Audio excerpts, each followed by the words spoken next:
एक घटक दल हम लोग हैं तो हम लोग को भी शामिल कर लिया जाए, लेकिन उन लोगों ने हमारे सदस्यों को शामिल नहीं किया। हम लोग 5 अगस्त को जो वार्ता हुई उस वार्ता में भी हम लोग गए।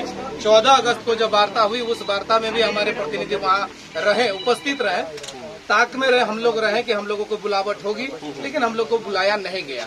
2-3 वार्ताओं से हम लोगों ने वेट किया, अपना धैर्य का परिचय दिया कि शिक्षा मंत्री जी, चूंकि 127 दिन का जब हम लोगों ने आंदोलन किया था, उस वक्त शिक्षा मंत्री के आवास में जाकर के जब वो विधायक थे तो हम लोग आवास में जाकर के उनसे मुलाकात किए थे। 4.5 घंटा की वार्ता हुई थी। उनको याद दिलाएं कि भाई ये 1 दिवसीय आंदोलन किया है, हमने 127 दिनों का आंदोलन किया था।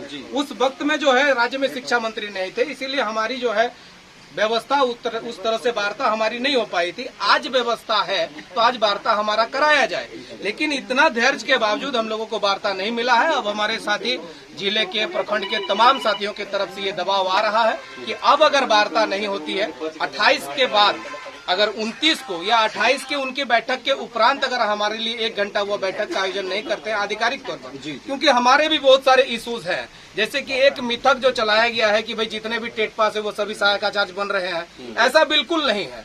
12,073 हम लोग टेट पास पारा टीचर जरूर है, लेकिन झारखंड हाईकोर्ट के डबल बेंच के हाईकोर्ट का जजमेंट के बाद सीटेट भी अब इसके आवेदक है। यहाँ तक कि अदर स्टेट टेट जो है, जो झारखंड के निवासी है, वो भी आवेदक बन चुका है।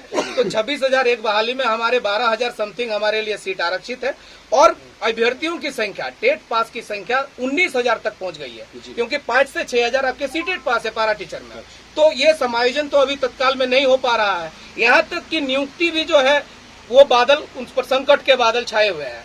3 सितंबर को क्या होना है नहीं होना है माननीय सुप्रीम कोर्ट के निर्णय के आलोक में है। क्या निर्णय आएगी उसको न हम जानते हैं न सरकार जान रही है, लेकिन हम लोगों ने आग्रह किया है कि भाई 3 सितंबर को सरकार ज्यादा से ज्यादा चांस लगाए कि नियुक्ति को जल्द से जल्द हो, ताकि कुछ तो हमारे लोग एडजस्ट हो। एक चीज बात हुई थी कि भाई जो साथी हमारे रोस्टर से छट जाएंगे उनको एडजस्ट किया जाएगा।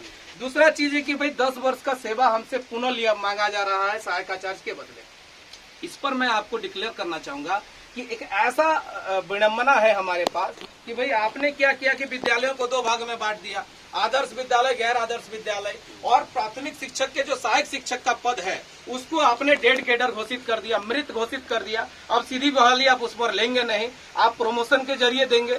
10 साल के बाद हमको प्रमोशन में उतना सीट मिलेगा नहीं मिलेगा इसकी कोई गारंटी नहीं है। तो ये एक सहायक शिक्षक बनने का सपना हमारा सपना ही रह जाएगा।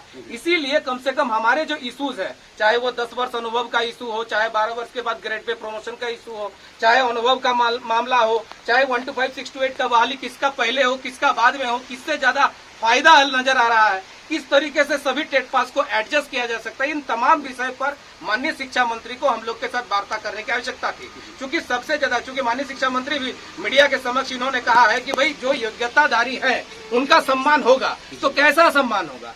योग्यताधारी क्या टेट पास सिर्फ मानदेय बढ़ोतरी के लिए उनका योग्यता का सम्मान होना चाहिए? जब वो एनसीटी एनईपी के सारे मानक को फुलफिल करते हैं, महाधिवक्ता का परामर्श में, एनसीटी के गजट में, महाधिवक्ता के परामर्श में, 9 जून 2020 के प्रोसीडिंग में, सारे जगह पर जब टेट पास को सीधे वेतनमान की बात कही गई है, तो अगर आपके कलम में ताकत है, अगर वाकई में आप कह रहे हैं कि नहीं मेरा पूर्व का भी अनुभव है शिक्षा मंत्री में पूर्व में भी रह चुका हूं, पूर्व का मेरा अनुभव है और मैं शिक्षा विभाग में पारा शिक्षकों के लिए कुछ करना चाहता हूं, तो आपके माध्यम से मैं कहना चाहूंगा कि टेट पास पारा शिक्षक जो एलिजिबल है, जो सारे अर्हता को पूरा करते हैं, उनको कम से कम आप एडजस्ट करने का काम करिए, उनको वेतनमान देने का काम करिए। आगे अगर इस प्रकार से किसी प्रकार की बात हमारे साथ आधिकारिक तौर पर नहीं होती है, तो हम लोगों ने यहाँ पर बैठक किया है। बैठक करके हम लोग 7 सितंबर को माननीय शिक्षा मंत्री का आवास का घेराव करेंगे। उससे पूर्व हम लोग 5 सितंबर को काला बिल्ला लगा करके जो है विद्यालय में सरकार का काला दिवस मनाएंगे, क्योंकि सरकार ने जो है वादा करके आई थी कि 3 माह के अंतर्गत हम वेतनमान देंगे। मानते हैं कि आपके पास जो है 62,000 की संख्या है, एक मुश्त पे आप सारा वेतनमान, सारे लोगों को वेतनमान नहीं दे सकते।